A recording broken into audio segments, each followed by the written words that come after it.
fois de plus, les preuves que nous avançons n'étaient pas celles que nous pensions.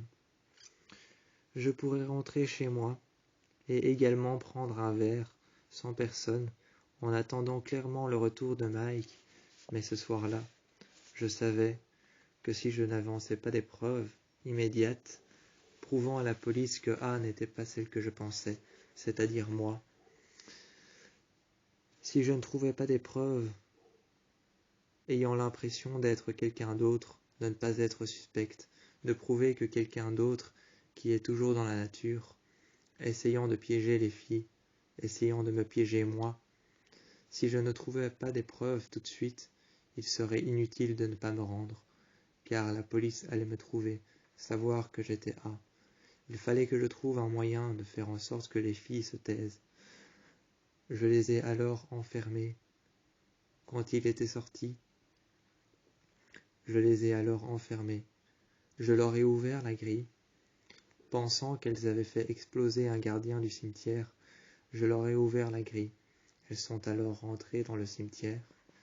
Voyant sur les tombes leur propre nom écrit, quant à moi, je sortis du cimetière et je pus voir tout autour de moi le cadavre de cet homme, ayant explosé à cause d'un explosif installé sur la porte de gauche et sur le portail de droite.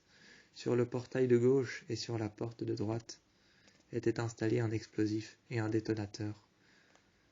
J'avais fait exploser le gardien. J'avais vu son corps brûlé et calciné, la chair carbonisée et noire sur le côté. J'étais avec les filles ce soir-là. Nous étions à Ravenswood, dans le cimetière. Et au début, lorsque tout a commencé, lorsque c'est arrivé, certains des passants de Ravenswood nous ont regardés. J'ai examiné leur manière de réagir, en même temps qu'elles prenaient le cadavre qu'il y avait par terre. Je tâchais de me taire, de ne pas dire ce que j'avais fait. Je tâchais de respecter l'entendement de ce que je pensais faire. L'homme que je pensais être A, celui que j'avais vu, que je pensais réellement être A. Ce jour-là, je m'acharnais à leur dire clairement que je pensais que c'était A, qu'il était quelque part à Ravenswood. Mais c'est alors qu'elles déplacèrent le cadavre, et tout comme moi, j'ai donc incliné la tête, et j'ai regardé Anna. Lorsqu'elle m'a vu, elle s'est penchée pour prendre par les jambes le cadavre, le tirer et l'enterrer, quelque part plus loin, près de la voiture. Elle a penché la tête, m'a regardé, je me suis assise sur la voiture, sur le côté. Penchant la tête, toujours sur le côté, elle m'a regardé, la tête inclinée vers elle. J'ai regardé Anna, et elle s'est posé la question. Qu'est-ce qu'il y a de si bizarre pour que tu réagisses comme ça? J'ai réfléchi. Pendant un instant, je n'ai pas répondu. Et Anna m'a dit, qu'est-ce qu'il y a de si bizarre pour que tu réagisses comme ça? Je lui ai dit, c'était lui. J'avais raison, c'était lui. Je crois que c'est lui, on vient de le tuer. Vous n'êtes pas sûr, mais moi je crois que c'est lui. C'est la personne qu'on vient de tuer. Essayant de créer un conflit entre les trois filles, entre moi, Anna, Spencer et Emily, essayant de créer un conflit pour leur faire croire que A était déjà mort depuis longtemps. C'est alors que je regardai ses vêtements. Je pus observer sur le cadavre un pull noir, un jeans noir, et je dis alors aux filles, un instant, je crois réellement que c'est A. Il a un jeans noir, un pull noir, et regardez ce que j'ai trouvé sur son corps. Je trouvai alors un couteau. Les filles étaient réellement persuadées que c'était A. Observant leur visage, chacune leur tour, je pus en confirmer qu'il était réellement A. À l'instant, j'avais ma couverture. J'avais la personne qui pouvait me protéger. J'avais réussi. Les filles étaient sûres d'avoir tué A. Les messages, je les fis disparaître. Je n'envoyais plus de messages. Que se passait-il? pour que tout le monde croie que je sois réellement A, pour que tout le monde se mette à croire que j'étais réellement A. Vous n'avez pas dit, vous n'avez pas pensé, que vendredi dernier, j'étais chez moi avec mon frère et que je ne faisais rien, que Mike était là, regardait la télé, la liste de films que lui avait donnée Mona, trouvant que c'était incroyable, qu'elle savait retenir tant de films, tant de passages. C'est alors qu'il regardait cette petite liste de films que lui avait fait Mona. Ensemble, c'est alors que Mona réapparut à la maison. Elle réapparut directement à la maison, tout en entrant, comme cela lui chantait. Elle lui ouvrit la porte, je lui ouvris la porte, et elle entrait. Émilie la poursuiva à l'intérieur et poursuivit la marche de Mona. Elles montèrent les escaliers, et je dis alors à Mike que je montais aussi dans ma chambre. Je montais aussi dans ma chambre, poursuivant les escaliers, poursuivant les filles dans les escaliers. Je dis alors à Mike que j'allais remarquer mes clichés photos en haut. En haut, j'allais examiner mes clichés photos, les observer avec les filles. Et tout autour d'un instant, Mike éteigna la télé, remontèrent dans sa chambre, et ce vendredi dernier, ce vendredi soir, en haut, les filles ont remarqué mes livres, ont commencé à me demander la permission pour pouvoir les lire, et je leur ai dit qu'il ne valait mieux pas. Lorsque je suis parti et que je suis revenu, lorsque j'étais parti mais que j'allais revenir, enfin elles pensaient avoir découvert A. Elles pensaient avoir découvert A, elles pensaient savoir qui il était, car on en était déjà au troisième homme qui se faisait passer pour A. Je n'avais jamais vu une telle équipe penser me battre. Je n'avais jamais vu une telle équipe, une telle team A penser me battre. Au début, je croyais que ce n'était que des amateurs, mais j'ai examiné de plus en plus mes photos, tâchant savoir que les personnes qu'il y avait sur mes photos étaient plus petites et plus grandes. Il y avait 3 personnes différentes. C'est alors qu'autour de moi, j'ai fait en sorte de comprendre. J'ai fait en sorte de comprendre. Au début, je ne comprenais pas, je ne savais pas qui était A. Mais c'était certain d'une chose, c'est que moi, j'étais le vrai A. Je menais les ficelles. Je menais les filles en bateau. Je tenais les filles par des ficelles. Tels des pantins. J'étais l'homme. J'étais l'homme qu'elle croyait être, qu'elle croyait avoir derrière elle. J'étais l'homme qu'elle croyait avoir derrière elle. Ah, celui qui les poursuivait, qui leur envoyait des messages. J'avais vu qu'avec leur visage, qu'avec leur tête inclinée sur le côté, lorsqu'elles regardaient et qu'elles lisaient leurs messages, elles s'étaient penchées et elles embrassèrent le mal. C'est à lui que je disais tout ça. C'est à lui.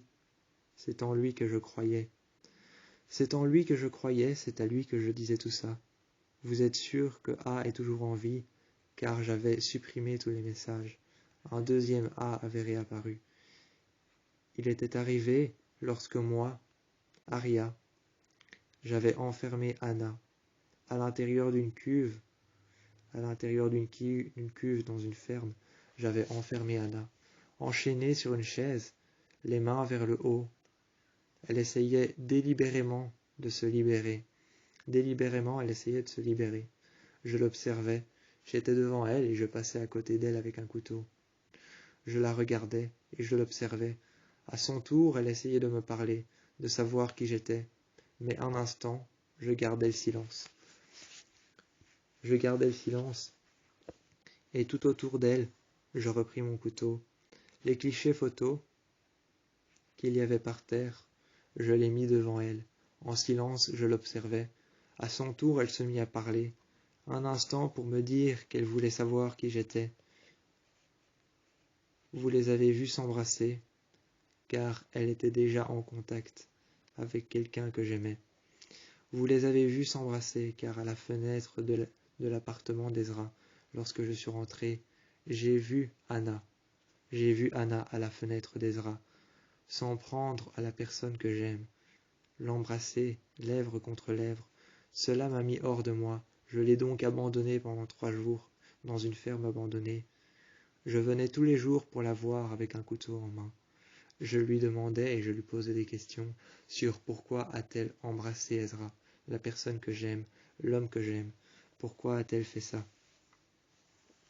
À l'instant, lorsque je suis venu, elle m'a dit que c'était sur le coup du stress qu'elle l'avait embrassé, qu'elle n'avait pas fait attention.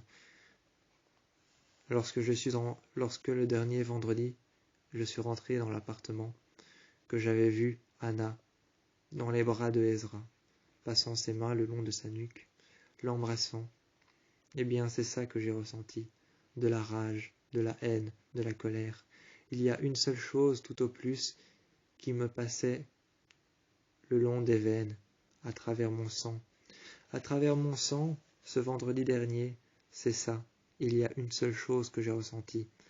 La semaine passée, lorsque j'ai vu Anna avec Ezra. Oui, c'est ça, une seule chose. Le vendredi matin, je ne ressentais que de la rage, de la haine, de la colère.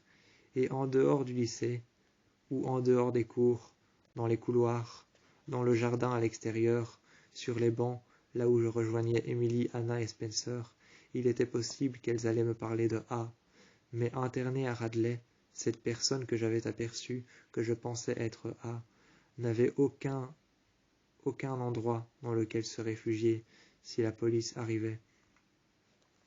Il n'aurait pas pu partir, il n'aurait pas pu se libérer. Admettons un instant que la personne que je supposais être A, à Radley, enfermée, était bel et bien A. Admettons un instant que cette personne se livre à la police. Aurait-il pu être le vrai A lorsque je savais que moi, souffrant d'un TDI, affirmant les médecins qui affirmaient que je souffrais d'un TDI, d'un trouble de la personnalité, eh bien, affirmant que je souffrais d'un TDI, trouble de la personnalité multiple, ou alors encore bien beaucoup d'autres choses, les médecins affirmèrent que j'étais peut-être A. Les médecins se retournèrent contre moi.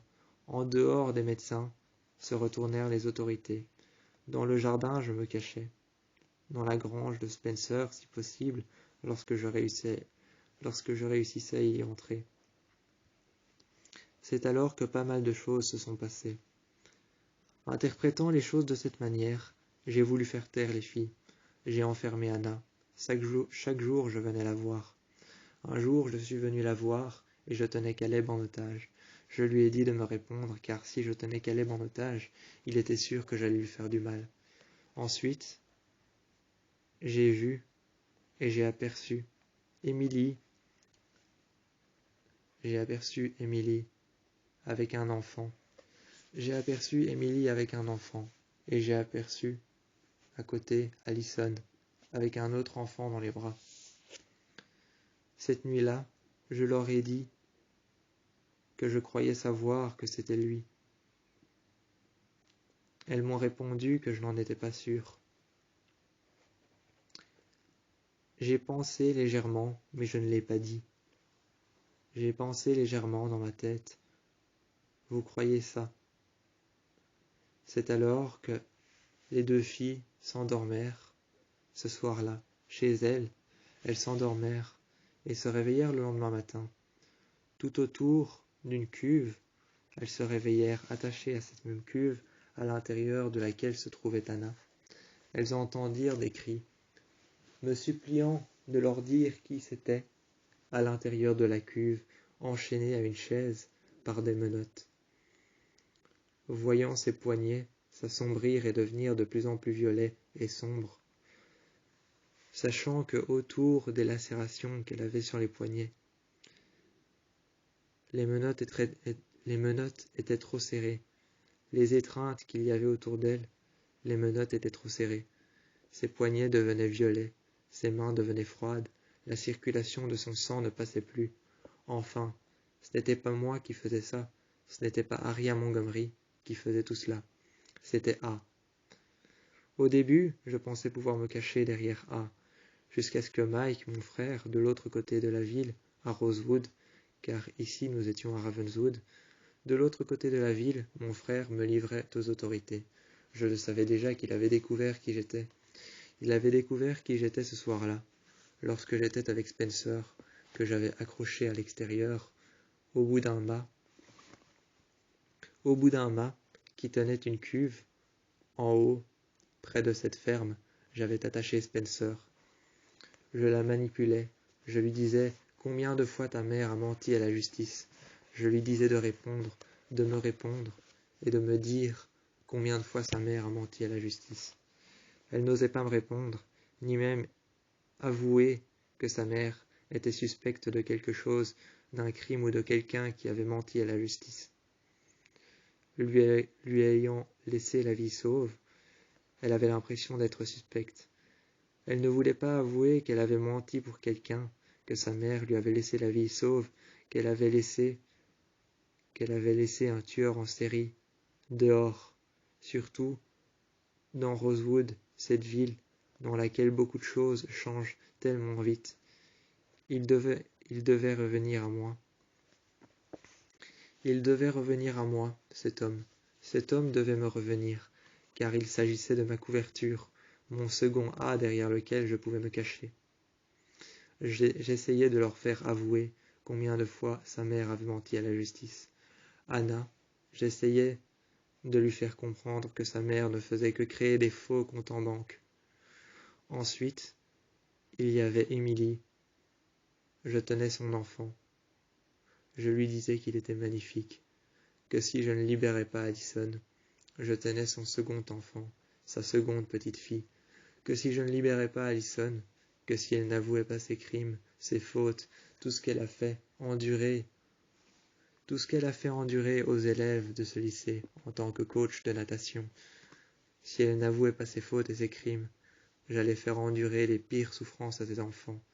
Ensuite, Addison, je lui ai dit que si elle n'avouait pas tous ses mensonges, ce qu'elle nous a fait subir, la haine qu'on avait ressentie lorsqu'elle avait disparu, je faisais subir la même chose à ses enfants, car il y en avait deux, un pour Addison et un pour Emily.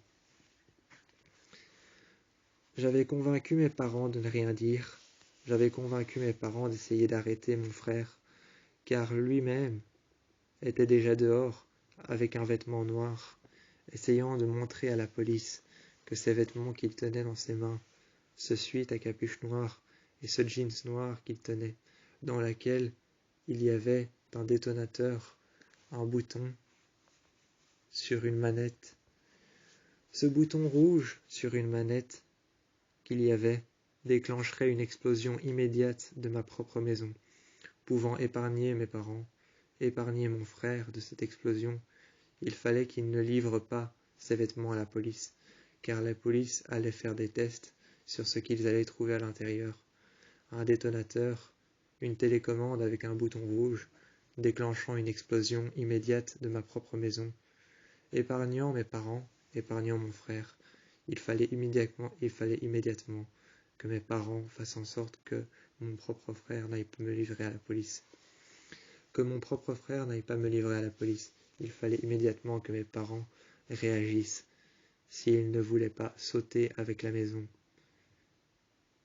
Car ce soir-là, j'ai convaincu mes parents de faire en sorte que Mike n'y aille pas. Il n'y est pas allé, il n'y a pas livré. Il n'a pas livré ses vêtements noirs qu'il avait trouvés, ce sweat à capuche noire qu'il avait trouvé.